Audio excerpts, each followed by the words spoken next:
Ben ritrovati cari amici telespettatori, siamo ancora ad Oristano, stiamo parlando di Vernaccia, questa volta andiamo ad analizzare l'aspetto marketing, la promozione di questo prodotto e lo facciamo con un esperto di marketing che tanto si è impegnato proprio ultimamente, negli ultimi mesi, per la valorizzazione e la riscoperta di un prodotto che languiva da troppo tempo. Siamo in compagnia del dottor Andrea Riccio.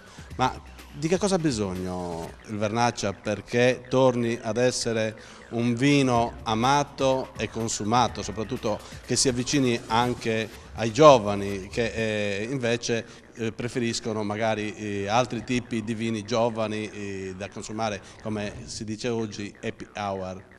La vernaccia ha bisogno soprattutto di essere ricordata, cioè bisogna che se ne parli più spesso, che si torni a ricordare questo prodotto con tutte le sue specialità, le sue particolarità, non solo nei convegni o nelle situazioni chiuse, ma ha bisogno che torni nelle strade, cioè nei bar, nei ristoranti.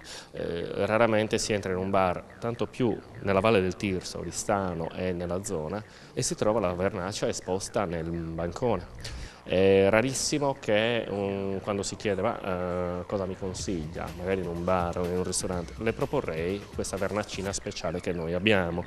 Cioè si è persa l'identificazione di questo prodotto territoriale, di questo prodotto speciale con il nostro territorio. Il nostro territorio va ad offrire prodotti di altri territori, cioè si è persa l'identità, si è perso l'orgoglio di avere un prodotto di tanta importanza, di tanto fascino, di tanta bellezza, di tanta bontà e non appunto, dimentichiamo di proporci in questa maniera pur avendo un prodotto così distintivo, così importante. Il dottor Riccio ha introdotto immediatamente il punto dolente o l'aspetto più saliente di questo, della difficoltà a sopravvivere di questo prodotto. Per fortuna comunque c'è da dire che negli ultimi tempi, forse da qualche anno a questa parte, grazie a tutta una serie di aperture anche verso altri mercati, questo prodotto sta ritrovando pian pianino una sua collocazione. Ecco, ma lei che è un esperto di marketing, manca la promozione, ci vuole un marchio particolare, un qualche cosa di impatto perché la gente torni soprattutto nella nostra isola, perché i turisti, mi risulta anche da indagini fatte da molte persone intervistate, questo prodotto lo cercano, cioè è ancora un abbinamento Vernaccia-Sardegna, zona di Oristano, soprattutto fuori. Non è che siamo stati noi, proprio noi che abitiamo nell'isola, ad aver fatto poco, quasi quasi averne decretato la fine di questo prodotto, dottor Ricci? Sono d'accordo, è più facile che sia un turista a chiedere la vernaccia che non un oristanese o un sardo. E questo è indicativo di come i turisti cerchino un prodotto locale, un prodotto simbolico del territorio, oltre che buono, oltre che con tutte le sue caratteristiche organolettiche che conosciamo, ma proprio un simbolismo. Loro lo ricercano, noi oristanesi, per oristanese intendo proprio della Valle del Tirso, quindi di tutta la zona della provincia alta, o anche noi sardi, siamo proprio noi oristanesi a disdegnare questo prodotto. Un marchio no, non credo che sia un fatto di marchio.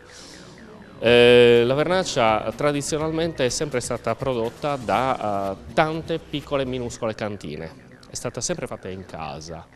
Non dico che si possa tornare a quello perché i tempi sono cambiati, però non so se unificando il nome vernaccia in tutte le sue diverse sfaccettature possa dare una mano alla vernaccia, no. Credo che sarebbe buono che ogni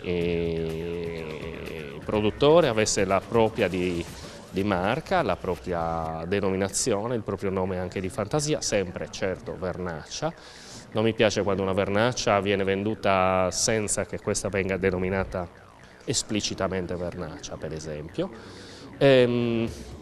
Credo che ci sia bisogno di una maggiore presenza del prodotto sui banchi dei bar, sulle tavole dei ristoranti.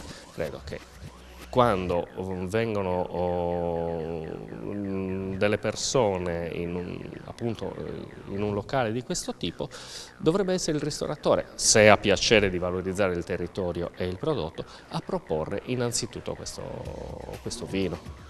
Io a questo punto vorrei focalizzare l'attenzione anche su un altro aspetto importante, secondo me non secondario assolutamente, che riguarda questo prodotto che stiamo esaminando con il dottor Andrea Riccio. Ecco, a livello istituzioni è stato fatto qualcosa, si fa qualcosa per promuoverlo, per aiutare anche, come lei diceva un attimo fa, è molto frazionata la produzione, era molto frazionata ma lo è ancora oggi. Certo ci sono delle grandi cantine che producono il vernaccia, però ce ne sono altrettante che lo vendono un po' in casa. Ecco, tutto questo a livello anche di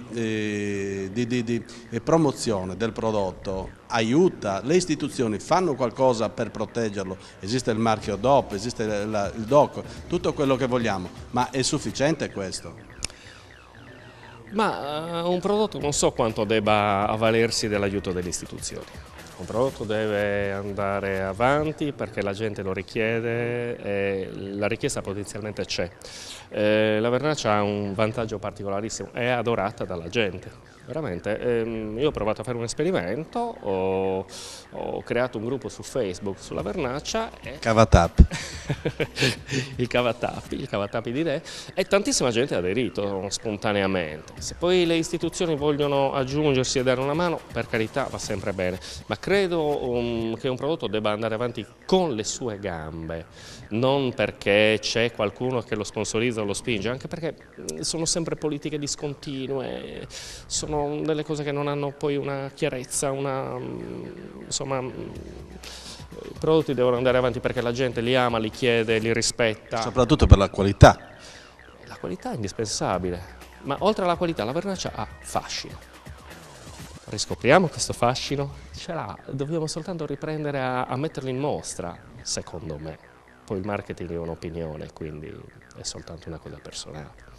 Io mi fermerei qui per questa puntata di 37 gradi e mezzo. Ringrazio il dottor Andrea Riccio, esperto di marketing, che brillantemente ha organizzato qualche mese fa un gruppo su Facebook che si chiamava, come lui ha appena detto, Cavatappi di Idee, proprio una serie di eventi legati alla vernaccia che ha riscosso un grandissimo successo in città e in provincia. Grazie dottor Riccio per la sua partecipazione a 37 gradi e mezzo. A voi cari amici vi rimando alla prossima puntata di 37 gradi e mezzo, sempre in onda su Teleregione Sardegna, perché il nostro viaggio con la vernaccia di Oristano prosegue. Continuate a seguirci.